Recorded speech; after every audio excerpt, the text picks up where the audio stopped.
Oi, tudo bem? Eu sou o Rafa de Bugalho e este é o Vlog do Escritor. Hoje eu gostaria de responder uma pergunta do Silvio. Eu já respondi uma pergunta dele anteriormente e ele me fez no Facebook essa pergunta. Ele quer saber se alguma vez eu já me questionei sobre os limites da influência, referência e da imitação. Eu respondi para ele que sim, que já me afetou muito isso. Principalmente no começo, acho que quando você começa a escrever, nos primeiros anos, há muita insegurança, a tendência é que a gente não sabe muito bem onde a gente se situa na vida, não só na literatura. A gente, quando é jovem, quando tem, sei lá, 19, 18 anos, tudo é uma incógnita. Então, é natural que a gente comece escrevendo influenciado por algum escritor que nos tenha afetado de algum modo. Eu comecei a escrever o primeiro romance em grande parte após a leitura dos Buddenbrook, do Thomas Mann. Eu li esse romance, bem, eu vou resumir um pouco o romance só para você ter uma ideia, mas o romance é uma saga familiar, né? 3 ou 4 gerações de uma família, os Buddenbrook, que é uma família de burgueses na Alemanha, em Lübeck. A gente acompanha a história dessa família e a sua decadência. É mais ou menos aquele ditado, né, que é avós nobres, pais ricos, filhos pobres. Então, à medida que vai passando a riqueza de uma geração para outra, ela vai se diluindo e vai desaparecendo, até o último filho, que é o nada. Enquanto eu li esse livro, eu pensava o tempo todo assim, como é que seria essa história no Brasil? E para responder essa pergunta, eu escrevi um livro. Foi o meu primeiro romance. É uma saga familiar, só que ela tem o desenvolvimento oposto do Buddenbrook. Enquanto que no Buddenbrook é uma decadência, né, de ricos para pobres, de industriais ou comerciantes para artistas, no Brasil essa história minha, né, é uma ascensão que é de uma família de imigrantes pobres que vai crescendo na sociedade até se tornar o artista que seria o apogeu da família. E a minha escrita nessa época também foi muito influenciada pelo Thomas Mann. Eu escrevia uma imitação bem grotesca do Thomas Mann, bem tosca. Depois eu reescrevi o livro, ele melhorou bastante, mas na época foi bem, a ideia era interessante, mas o livro era bem mal escrito. E eu acho que assim, durante muitos anos foi influenciado por diferentes autores.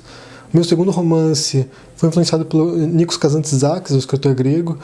Depois um outro romance foi influenciado pelo Rabelais. Quando eu li o Garganta Pantagruel, logo em seguida eu escrevi um romance que foi bem colado nesse livro do Rabelais. Eu tive minha época joyceana, eu escrevi vários contos borgianos, até que enfim, em 2013 eu escrevi meu primeiro romance, que eu considero que eu encontrei minha voz própria, que não se parece com nada que eu tenha lido.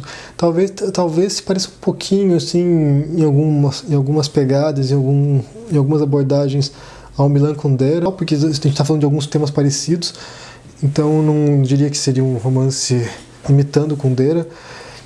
Mas como você pode ver, levou quase 13 anos de escrita aí para eu me sentir confortável com o meu próprio estilo, para eu dizer que essa era a minha linguagem e eram os temas que eu tinha que abordar.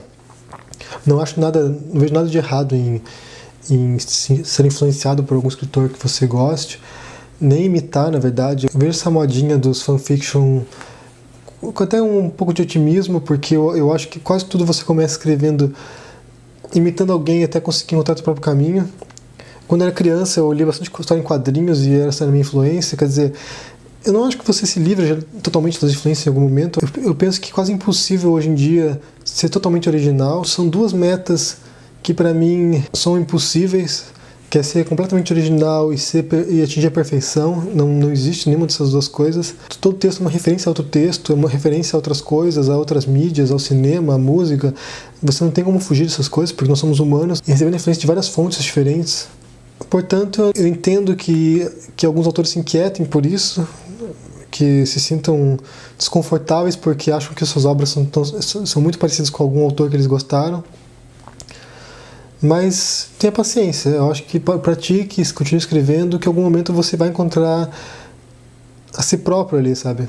Leva tempo. A literatura exige certa maturidade, ela exige muitos erros, muitos fracassos. Em algum momento você vai se encontrar, em algum momento você vai se livrar das influências, evitar a imitação e dizer aquilo que você tem para dizer, com sua própria linguagem, com seu próprio modo de pensar, e nesse momento você vai sentir que você é um escritor de verdade.